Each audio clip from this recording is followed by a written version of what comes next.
भवन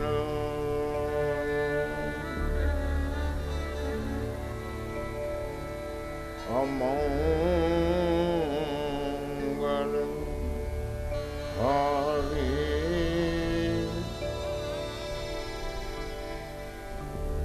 उमा सहित जी जपत पुराण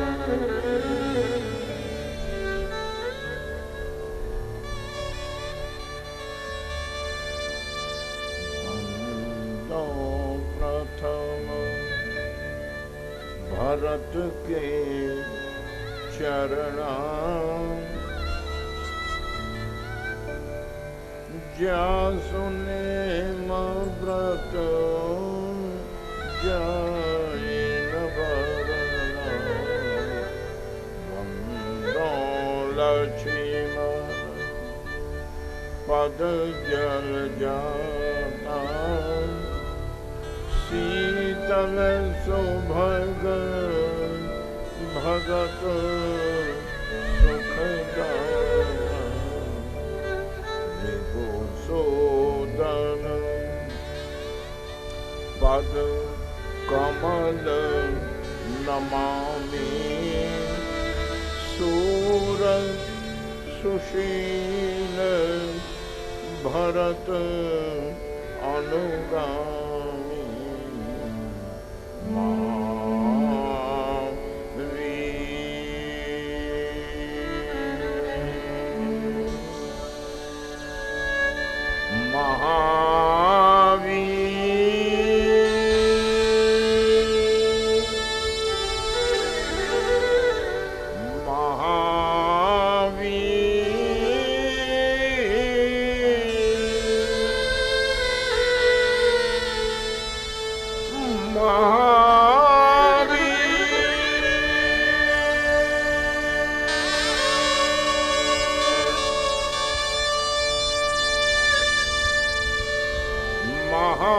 महावीर विन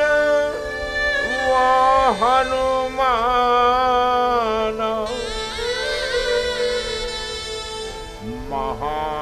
महावीर विन हनुमान राम जास जस आप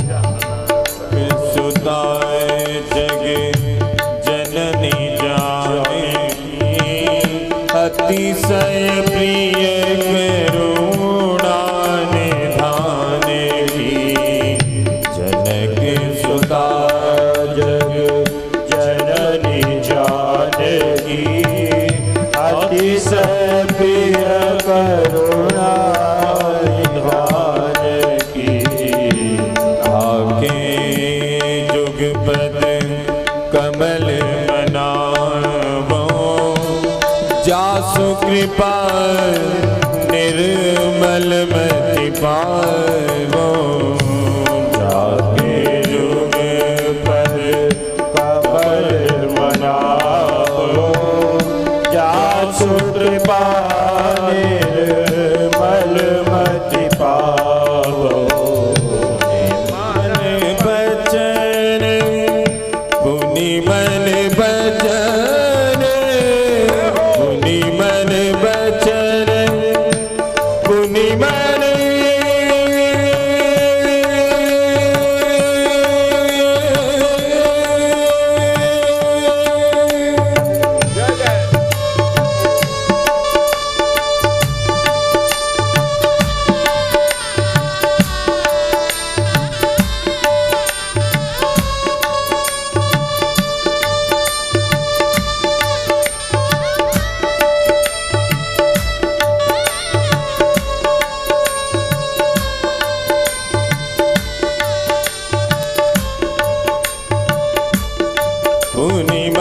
बचन कर्म रघुनायक पुनि मन बचन कर्म रघुनायक चरण कमल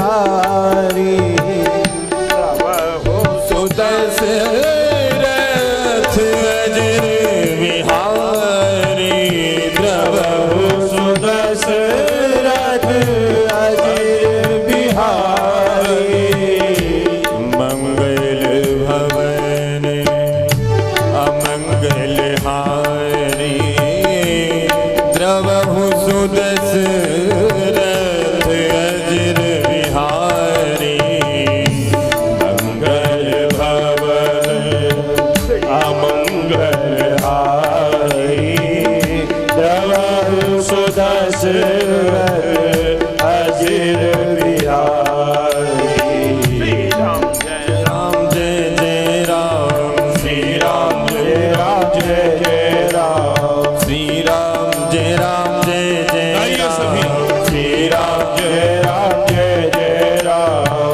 श्री राम जय जय राम श्री राम जय जय राम श्री राम जय जय राम श्री राम जय जय राम श्री राम जय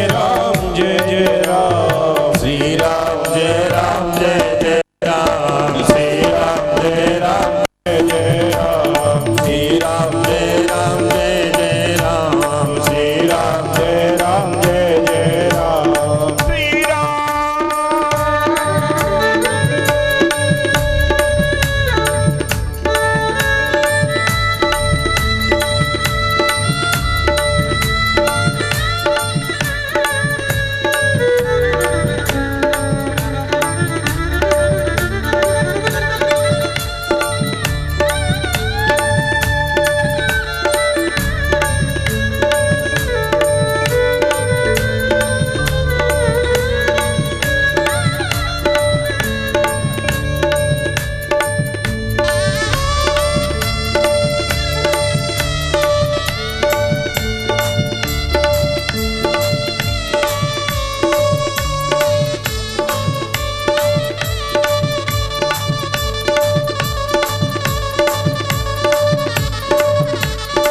जय जय राम श्री राम जय जय राम श्री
राम जय जय राम श्री राम श्री राम जय जय राम श्री राम जय राम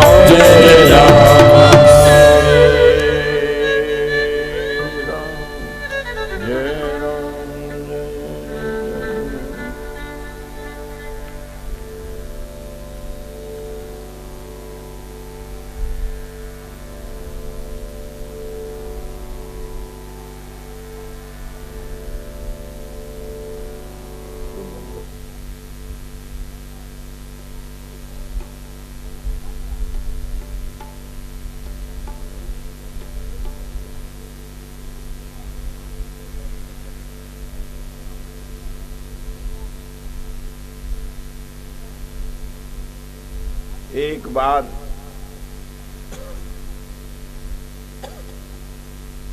देवलोक में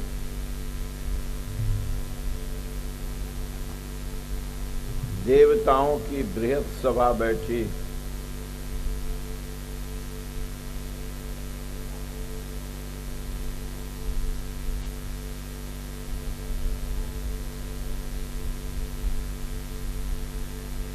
जरूरी काम निपटाने के बाद देवताओं की पंचायत में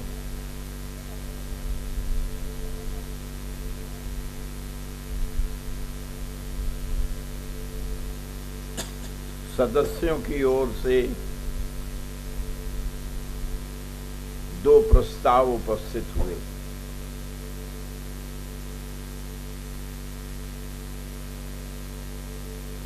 टेबल के सामने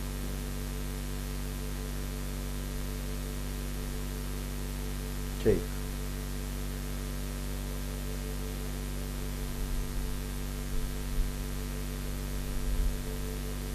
पंचायत में जरूरी काम निपटाने के बाद देवताओं की ओर से एक सदस्य ने 2 प्रस्ताव विचारार्थ रखे।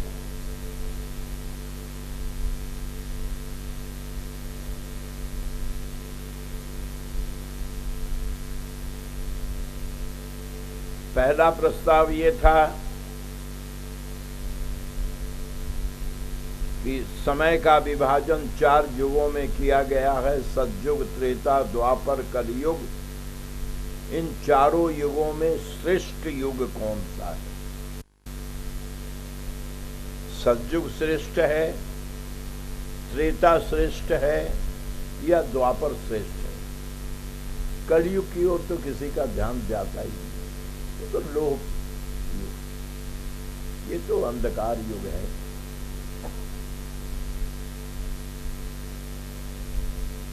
बस 3 युगों में विचार चल रहा था, सतयुग, त्रेता, द्वापर। तीनों में कौन सा युग श्रेष्ठ है? और दूसरा प्रस्ताव ये था कि संसार में सबसे नीच कौन है? सबसे नीच कौन है? बहुत विचार हुआ लेकिन फैसला नहीं हो पाया। कोई कहते हैं गरीब नीच है, दरिद्र नीच है, नहीं दरिद्र सम दुख जग माई। कोई कहते हैं गुणहीन नीच है, जिसमें कोई कला नहीं, निकम्मा, वो नीच है। जो धरती पर आकर धरती को कुछ दिए बगैर धरती का सब कुछ हजम कर जाता है, वो नीच है। बहुत से विचार आए लेकिन फैसला नहीं हुआ। तब सब देवताओं ने सोचा, विष्णु सहस्त्र नाम में व्यास जी को भगवान विष्णु का अवतार ही कहा गया है, व्यासाय विष्णु रूपाय। चलो उनसे ही फैसला कराएं। व्यास से बढ़कर कौन? एक वेद को एडिट करके, संपादित करके 4 भाग में, इसीलिए वेद व्यास कहलाए। यानी वेद माने है ज्ञान, विद ज्ञान है ये। तो ज्ञान गद्य में भी था, पद्य में भी था, मुहावरों में, सुक्तियों में भी था। बिखरे पड़े थे ऋषियों के, हर अनुभव का एक ऋषि था। तो व्यास जी महाराज ने यहां से 4 वेद चले।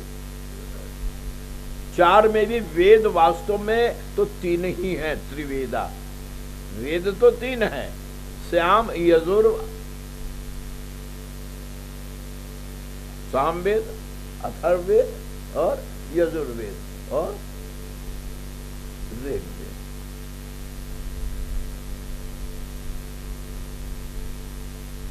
तो व्यास जी ने इतना ही किया। ये ऋग माने गद्य। तो जितना गद्य पोर्शन था ज्ञान का, उसको एक जगह संग्रह कर दिया, वो ऋग्वेद हुआ।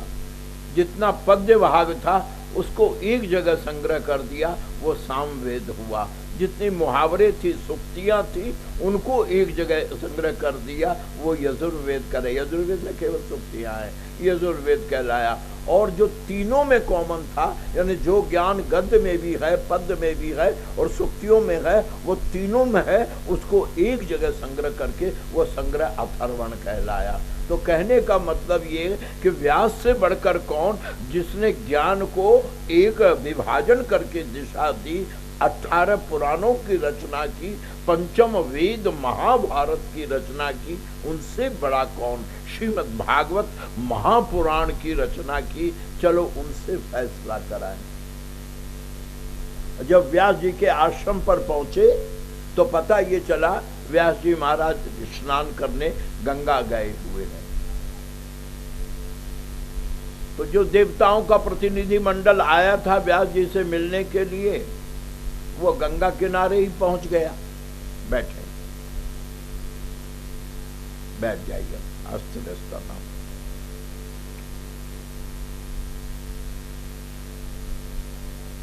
प्रतिनिधि मंडल देवताओं का पहुंच गया गंगा तट। देखा कि व्यास जी गंगा में स्नान कर रहे हैं, सोचा बाहर निकले, वस्त्र बदले, तो फिर हम प्रणाम करके अपनी शंका कहें। व्यास जी ने भी नहाते नहाते देख लिया कि घाट पर देवताओं का प्रतिनिधि मंडल उपस्थित है। तो व्यास जी ने किया क्या, भींगे वस्त्र ही गंगा से बाहर निकले और गंगा से बाहर निकल करके ऊपर आकाश की ओर देखकर व्यास जी ने हाथ जोड़कर कहा, हे कली महाराज आप धन्य हैं, हे कली महाराज आप धन्य हैं, हे कली महाराज आप धन्य हैं। यह 3 बार कहकर व्यास जी गए और फिर स्नान करके आए, वस्त्र बदल कर तैयार हुए। फिर देवताओं से मुस्कुराते कहते गए, देवताओं कहिए कैसे पधारे, हम आपका क्या प्रिय करें। देवताओं ने, हम तो अपनी शंका लेकर आए थे, आपसे विचार करने पर यहाँ तो एक शंका और हो गई। अभी आपने स्नान करते ऊपर आकर के गंगा से हाथ जोड़कर आकाश की ओर कहा क्या कि हे कली महाराज आप धन्य हैं, एक कली महाराज आप धन्य हैं। इसका मतलब क्या? बोले इसका मतलब ये है कि एक सेठ है जो पूरे 12 घंटे मेहनत मशक्कत करवाता है और मजदूरी देता है। एक सेठ है जो 8 घंटे मेहनत करवाता है और वही मजदूरी देता है, और एक सेठ है जो सिर्फ 4 घंटे मजदूरी करवाता है और वही मजदूरी देता है, और एक सेठ है जो केवल हाजिरी लिखने के बाद ही मजदूरी देता है। बोलो जो चारों में दयालु कौन? जो 12 घंटे मेहनत पांव रगड़वा करके मजदूरी देता है, जो 8 घंटे मेहनत करा कर देता है, 4 घंटे मेहनत करा कर देता है, और जो केवल हाजिरी दिखाने आया काम पर और हाजिरी लिख दी और उसकी मेहनताना पक्की, उसको वही मेहनत मिले, तो बोलिए कौन सा सेठ चारों में ज्यादा उदार और दयालु है? सब देवताओं ने कहा निश्चित रूप से वही जो बिना काम के वही मजदूरी दे रहा है। तो बोले यही कली महाराज है। सतयुग में हजारों वर्ष का ध्यान लगाओ, कृतयुग सब योगी विज्ञानी करि हरि ध्यान क्या है? तरई भव, यानी इतना ध्यान करके भी तैर कर जाना पड़ता था भव सागर। और त्रेता विविध यज्ञ नर करहि, प्रभु ही समर्पित कर्म भव तरही, यहाँ भी तरही शब्द है, यानी इतनी मेहनत करके इजाजत मिलती थी, परमिट मिलता था कि अब आप भव सागर तैर कर पार जा सकती है। द्वापर में द्वापर करि हरि रघुपति पद पूजा नर भव तरही, यहाँ भी तरही शब्द है, यानी इतनी पूजा करके भी तैर करना पड़ेगा। और तैरने वाले को डूबने का डर रहता है, तैरते तैरते थक गया तब। अब बोले कल सतयुग में इतना ध्यान हजारों वर्ष का लगाओ, वो मजदूरी त्रेता में बड़े बड़े यज्ञ करो वही मजदूरी, द्वापर में तमाम षोडशोपचार पूजन करो वही मजदूरी, और कलयुग में केवल हाजुरी। कलयुग केवल हरि गुण गाहा, गावत नर तैरना नहीं पड़ेगा। भव था यानी तैरने की था किसे कहते हैं, जहाँ डूबने का डर ना हो, यानी कमर भर पानी हो।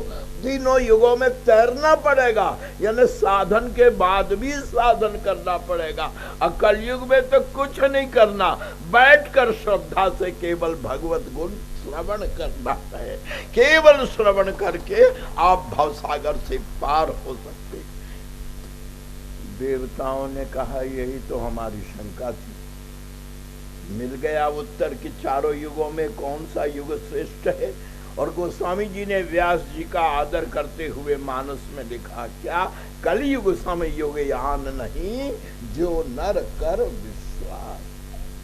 कलयुग से बड़ा कौन सा युग है? क्यों कि केवल कलयुग योग यज्ञ नहीं जाना, एक आधार राम गुण गाना।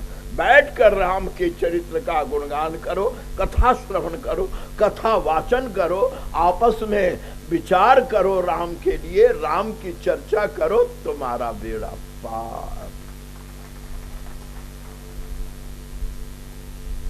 और देवताओं ने कहा प्रभु हमारा दूसरा प्रस्ताव था कि संसार में सबसे ज्यादा नीच कौन नीच? बोले आपकी क्या राय है? बोले हमारे यहाँ दो पार्टियां हैं, कहते हैं धनहीन नीच है और एक कहते हैं गुणहीन नीच है। धनहीन नीच इसलिए कहते हैं कि गरीब का कोई बाप भी नहीं बनना चाहता, अमीर के तो सब गोद भी आने को तैयार, बेटा भी बनने को तैयार होते हैं। नहीं दरिद्र सम दुख जग माही। लेकिन दूसरा पक्ष कहता है कि धनवान तो अपने गांव में पूजित होता है, अपने शहर में पूजित होता है, लेकिन गुणवान तो सारे देश में पूजित होता है। इसलिए धनहीन नहीं बल्कि गुणहीन नीच है, गुणहीन नीच है।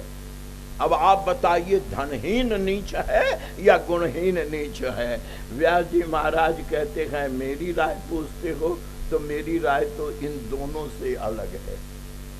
क्या? न धनहीन नीच है और न गुणहीन नीच है।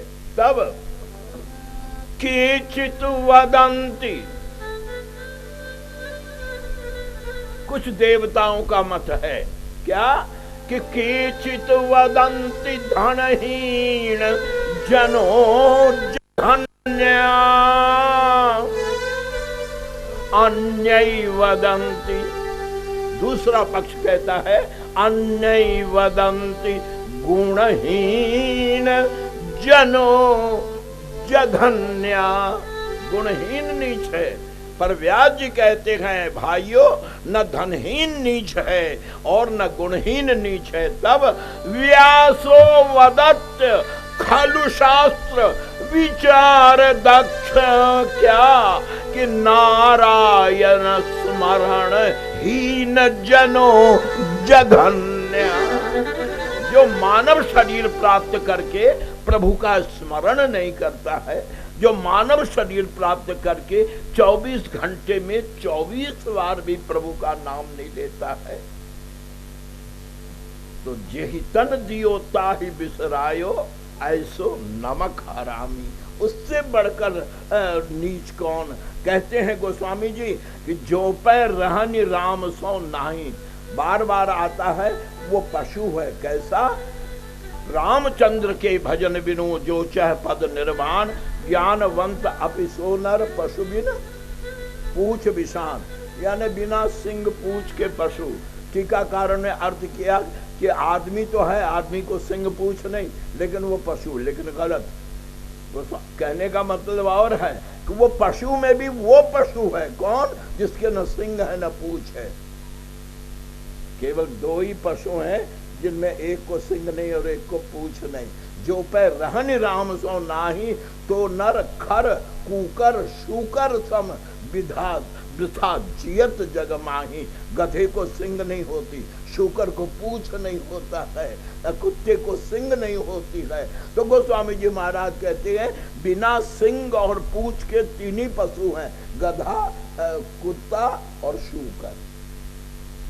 शूकर कीचड़ में लेटने वाला, कुत्ता भूखने वाला,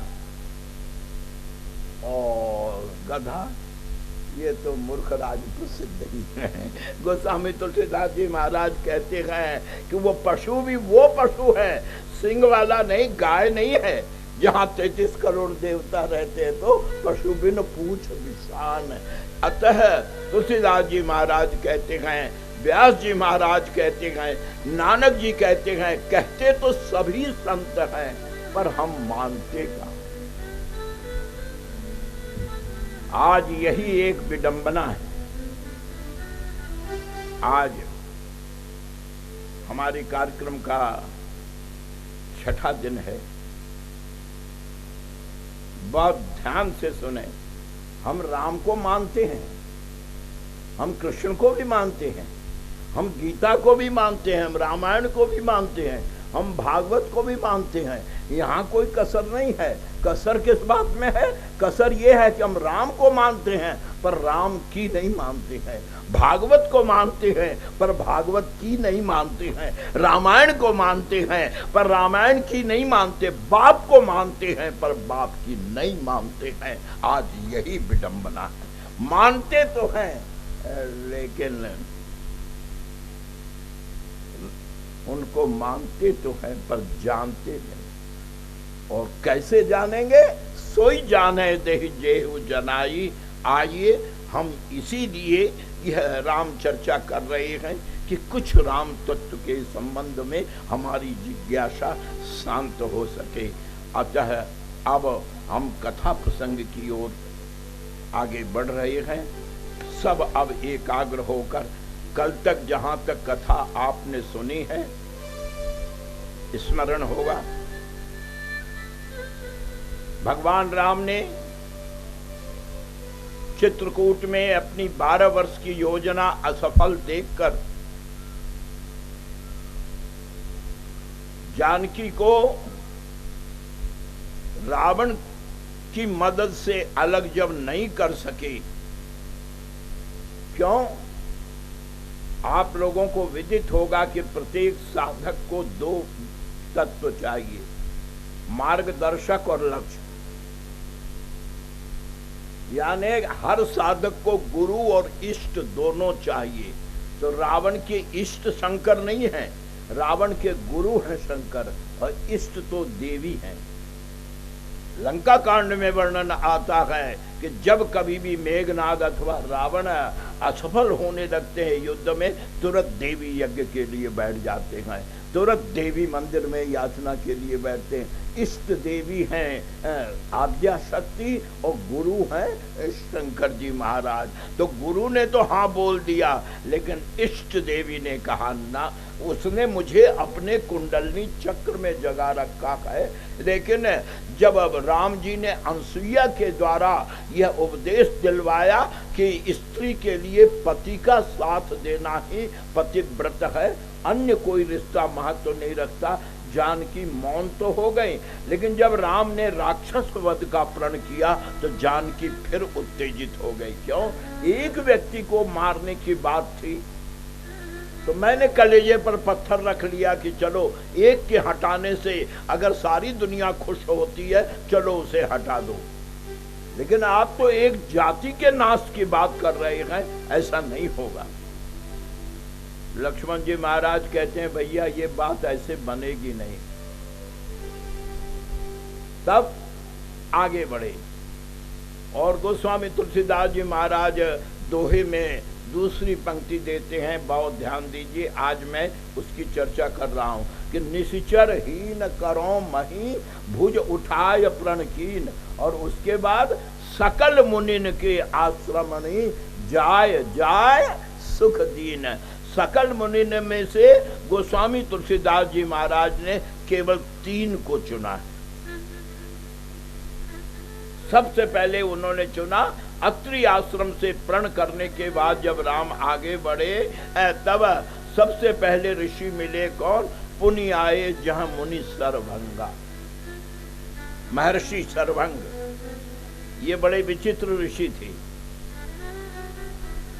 सर्वभंग के पास जैसे प्रभु आए, सर्वभंग ने हाथ जोड़कर मैं केवल इन 3 ऋषियों की संक्षिप्त चर्चा करके आगे बढ़ूंगा, क्यों अब समय बिल्कुल कम रह गया। इंद्रदेव ने 2 दिन हमारे बट्टे खाटे डाले हैं। अब वो क्षतिपूर्ति मैं करने की कोशिश तो कर रहा हूँ, लेकिन थोड़ा आपका भी सहयोग चाहिए। बड़े ध्यान के साथ सुनना। गोस्वामी श्री तुलसीदास जी महाराज कहते हैं कि मर्यादा पुरुषोत्तम भगवान श्री राम जब अत्रि आश्रम से आगे बढ़े तो एक ऋषि मिले जिनका नाम सर्वभंग था। उनकी विशेषता क्या थी? सर्वभंग ने हाथ जोड़कर कहा, प्रभु मेरी साधना पूरी हो गई, मेरी सिद्धि मेरे आश्रम के द्वार पर आ गई, यानी ब्रह्मलोक से मेरे लिए विमान आ गया कि मुनि सर्वभंग आपकी साधना पूरी हुई, अब आप ब्रह्मलोक चलिए, ये विमान आपके लिए ब्रह्मलोक से आया।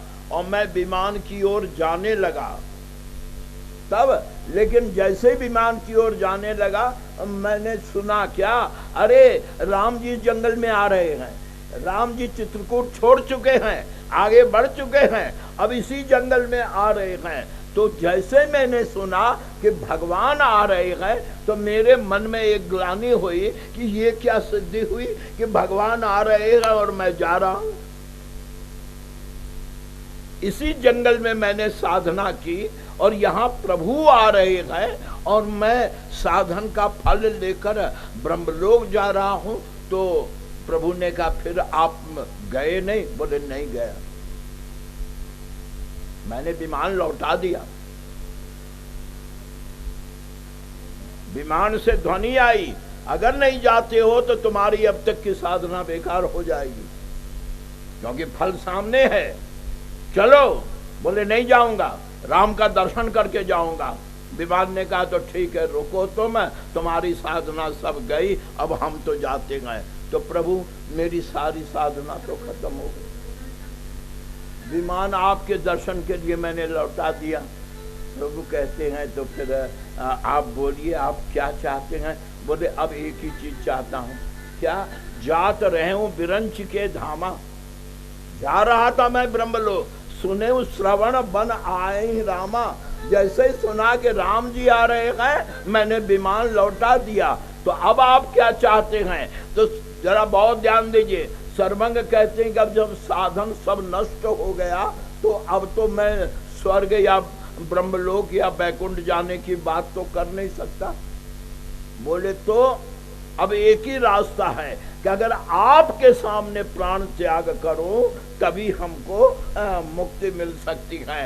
इसलिए मेरे साधन तो सब खत्म हो गए आपके दर्शन के लिए, तो अब यही वरदान दो क्या, तब लगी रहु देव हित लागी। तब तक आप यहाँ खड़े रहें। कब तक? जब तक मैं शरीर छोड़कर आपसे न मिलूं। जब लगी तुम्हें मिलाऊं तन त्यागी। जब तक मैं तुम्हें शरीर छोड़कर आपके चरणों में न पहुंचूं तब तक यहीं खड़े रहो। लक्ष्मण ने कहा चलो छुट्टी। बड़ी मुश्किल से तो 2 साल का समय बचा था, आगे बढ़े। अब ये महात्मा कहते हैं जब तक मैं शरीर न छोड़ूं, अब पता नहीं कब शरीर छोड़ेंगे, कि जब तक मैं शरीर न छोड़ूं तब तक यहाँ खड़े रहो। लेकिन गोस्वामी तुलसीदास जी महाराज कहते हैं क्या कि भगवान ने कृपा करके उसी समय सर्वभंग को योगाग्नि दी। मानस में केवल 3 को योगाग्नि मिली, सती, सर्वभंग और शबरी, केवल 3 को। प्रभु ने कहा ठीक है, अगर आप मुक्त हो जाए तब तो परेशानी नहीं है। तो कहते हैं असकई जोग अग्नि तनु जारा और राम कृपा बैकुंठ सिधारा। भगवान राम के दर्शन के लिए सारा साधन वापस कर दिया था। तो कहते हैं गोस्वामी जी महाराज क्या, सब साधन कर फल यह सुंदर, सारे साधनों का फल ये है कि भगवत दर्शन करने के बाद जीव को परम पद की प्राप्ति होती, ब्रह्मलोक नहीं, इंद्रलोक नहीं, प्रभुलोक की प्राप्ति होती है। राम कृपा वैकुंठ सिधारा। और सर्वंग का उद्धार करके जब भगवान राम आगे बढ़े,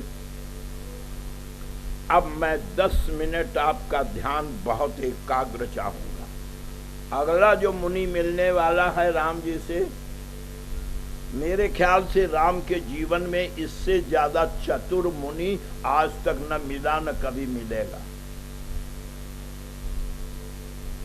इसका नाम क्या था ये तो पता नहीं, लेकिन इतना इंटेलिजेंट था ये, इतनी तीक्ष्ण बुद्धि थी इसकी कि इसका नाम ही सुतीक्ष्ण पड़ गया। असली नाम इसका कोई नहीं जानता, यानी इतनी कुशाग्र बुद्धि थी इसकी कि गुरुजी ने इसको नाम दे दिया था कि अरे तू तो सुतीक्ष्ण है। एक बार बात सुन लेता है और तुरंत उसे आत्मसात करता है। तब जब विद्या पूरी हुई तो सुतीक्ष्ण ने अपने गुरु अगस्त जी से कहा, अगस्त उसके गुरु थे, अगस्त से कहा कि गुरुजी आपने मुझे सारी विद्या दी, ज्ञान विज्ञान सब कुछ दिया, तो अब मेरी एक इच्छा है। क्या? कि विद्या तभी फलती है, किसी से विद्या प्राप्त करें, ज्ञान प्राप्त करें तो विद्या तभी फलती है जब दक्षिणा देकर उसे संतुष्ट किया जाए। जब वो संतुष्ट होगा तभी वो विद्या चमत्कारी ढंग से जीवन में असर करेगी, वरना केवल साक्षरता रहेगी। विद्या तभी मिलेगी। तो गोस्वामी श्री तुलसीदास जी महाराज कहते हैं कि सुतीक्ष्ण कि इस वचन को सुनकर के अगस्त जी मुस्कुराए, बोले आज तक किसी चेले ने नहीं कहा कि बोलो गुरुजी क्या दक्षिणा चाहिए, क्योंकि पहले भारत में अन्न और विद्या का विक्रय नहीं होता था। अन्न और विद्या प्रत्येक प्रजा के व्यक्ति के लिए सुलभ करना यह राजा का कर्तव्य होता था, अनिवार्य था। कोई भूखा न रहे और कोई अज्ञानी न रहे। राम राज्य की विशेषता क्या थी? तुलसीदास ने राम राज्य में एक चौपाई लिखी है, नहीं दरिद्र को दुखी न दीना और नहीं को आबुद न लक्षण हीना। बस। तो गोस्वामी श्री तुलसीदास जी महाराज कहते हैं कि अगस्त मुनि ने यह कहा कि बेटा सुतीक्ष्ण, आज तक तो मैं विद्या कर्तव्य जान करके शिष्यों को पढ़ाता रहा, तो पहला शिष्य है जो दक्षिणा देने का आग्रह कर रहा है। जो तेरी इच्छा हो दे दे, जो तेरी इच्छा हो दे दे। सुतीक्ष्ण ने कहा नहीं गुरुजी, जब आपने विद्या देकर सामर्थ्यवान बनाया है तो मेरी इच्छा नहीं, आपकी जो इच्छा अधूरी हो वो बताइए, वो दक्षिणा मैं आपको दूंगा। पक्का? बोले हाँ। तो अगस्त कहते हैं बेटा सुतीक्ष्ण, जिंदगी पढ़ने पढ़ाने में बीत गई। मैं विज्ञान का विद्यार्थी था। आपको शायद मालूम होगा कि भारतवर्ष में उस समय ज्ञान विज्ञान दर्शन के कुछ ही विश्वविद्यालय थे और विश्वविद्यालय राज्य के द्वारा पोषित थे। दर्शन का विश्वविद्यालय जिसके कुलपति गौतम थे, यह मिथिला राज्य के द्वारा पोषित था। वशिष्ठ जो 64 कलाओं के आचार्य थे, अपने विद्यालय में 64 कलाओं की शिक्षा देते थे, 8 साइड का।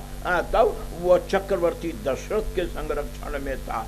विश्वामित्र जी महाराज ये उत्तर भारत में वैज्ञानिक विश्वविद्यालय और दक्षिण भारत में महर्षि अगस्त का विज्ञान का विश्वविद्यालय था। हमारे यहाँ 2 ही प्रसिद्ध वैज्ञानिक है, एक विश्वामित्र उत्तर भारत में और एक अगस्त दक्षिण भारत में। और यह सुतीक्ष्ण उसी परम वैज्ञानिक अगस्त मुनि का शिष्य है। अगस्त कितने बड़े वैज्ञानिक थे, आप इससे अंदाज लगा लीजिए क्या कि जिनका जन्म ही घड़े से हुआ।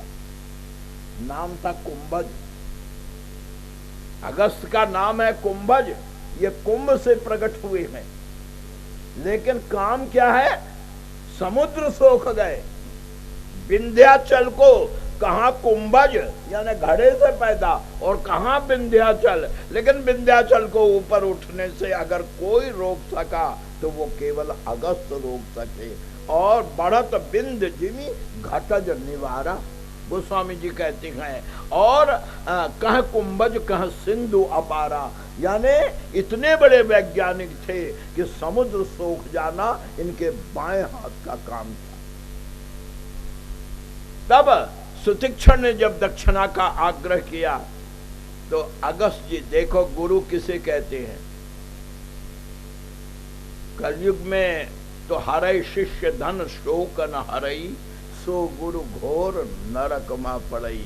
इसीलिए कलयुग में गोस्वामी जी को गुरु के साथ एक शब्द और जोड़ना पड़ा, क्या?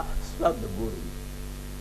जरूरत नहीं थी पहले, अन्य युगों में सद की जरूरत नहीं थी, क्योंकि सदगुरु तब कहें जब असद गुरु भी होते हो, तब तो कहें सदगुरु। तो असद गुरु तो केवल कलयुग में होते हैं कि गुरु शिष्य अंध बधिर कर लेखा, एक न सुनाई एक नहीं देखा। लेकिन अगस्त जी गुरु नहीं थे, अगस्त जी सदगुरु थे। उन्होंने सोचा जीवन में पहली बार कोई चेला दक्षिणा देने को तैयार है, ऐसी दक्षिणा मांगू कि दक्षिणा मुझे तो बाद में मिले पर दक्षिणा लाने में उसका कल्याण हो जाए, दक्षिणा लाने में शिष्य का कल्याण हो जाए। तो अगस्त मुनि सुतीक्षण से मुस्कुराकर कहती हैं, बेटा सुतीक्षण, तू पहला शिष्य है जो गुरु को दक्षिणा और मनचाही दक्षिणा देने की बात कर रहा है। तो मेरी तो एक ही इच्छा है, क्या? जिंदगी विज्ञान में बीता, भगवत भक्ति की ओर कभी जा न सका, भगवत दर्शन का कोई उपाय न कर सका, और अब इतना समय नहीं कि मैं भक्ति पथ में पांव रख करके भगवान को प्राप्त कर सकूं। तो अगर तू दक्षिणा देना चाहता है, मैं यही दक्षिणा चाहता हूं, क्या? तू मुझे भगवान राम से मिला दे, दक्षिणा में मुझे भगवान राम दे दे। अब आप सोचिए, जो गुरु को दक्षिणा देने भगवान राम को लाएगा तो उसका कल्याण पहले होगा या नहीं होगा? तो तुलसीदास जी महाराज कहते हैं क्या कि अगस्त मुनि ने कहा कि अगर तू दक्षिणा देकर संतुष्ट करना चाहता है तो मुझे भगवान राम की प्राप्ति करा दे। सुतीक्षण कहता है, गुरु जी ये तो उल्टी गंगा आपने बहाई। क्यों? गुरु चेले को भगवत प्राप्ति का साधन बताता है, गुरु चेले को भगवत प्राप्ति का साधन बताता है, लेकिन यहाँ तो गुरु चेले से भगवत प्राप्ति की बात कर रहा। बोले मैं भगवत प्राप्ति की बात नहीं कर रहा, तो मैं तो दक्षिणा मांग रहा हूं, मैं दक्षिणा में भगवान मांग रहा हूं, मुझे दक्षिणा में भगवान राम चाहिए। सुतीक्षण ने कहा ठीक है गुरुजी, लेकिन एक बात बताइए, जब कोई दुर्लभ चीज कोई किसी से लाने कहता है, भाई साहब हाँ कलकत्ता जा रहे हो? बोले हाँ, यहाँ तो ये दवा मिलती नहीं है, कलकत्ते में मिलती है। कब? ये मेरी दवा लेते आएंगे। तो वो लाने वाला कहता है, भाई मुझे तो पता नहीं कितने में मिलेगी और किस बाजार में मिलेगी, कुछ एड्रेस नाम पता है? तो गुरुजी आप राम दक्षिणा में मांगते हैं तो मुझे ये बताइए, ये राम किस बाजार में मिलेंगे, किस दुकान में मिलेंगे और कितने में मिलेंगे? उतनी पूंजी लेके जाऊं ना। अगर 50,000 में मिले और मेरे पास 10,000 रहा तो मैं तो बेकार गया।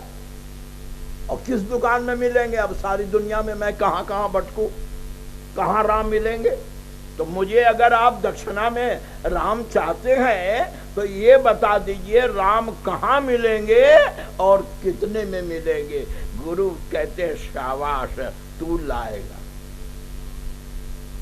अगर लाने वाला नहीं होता तो कहता अच्छा गुरुजी कोशिश करूंगा। लेकिन जब तू पूछ रहा कितने में मिलेंगे और कहाँ मिलेंगे, इसके माने है कि तेरे भीतर दक्षिणा लाने की प्रबल इच्छा शक्ति है। तो सुन बेटा बताता हूँ, वो चीज जो मैंने तुमसे बताई है ना, जो जरूरी दवा होती है ना, हाँ वो 24 घंटे दुकान खुली रहती है। इमरजेंसी दवाओं की दुकान बंद नहीं होती है बेटा। तो इमरजेंसी दवाओं की दुकान 24 घंटे खुली रहती है। अच्छा हाँ, कीमत क्या देनी पड़ेगी? बोले कीमत भी फिक्स्ड है, महंगाई का कोई असर नहीं पड़ता है। जो दाम 1000 साल पहले थी वही कीमत आज भी है और वही 1000 साल बाद भी रहेगी। कीमत फिक्स्ड है।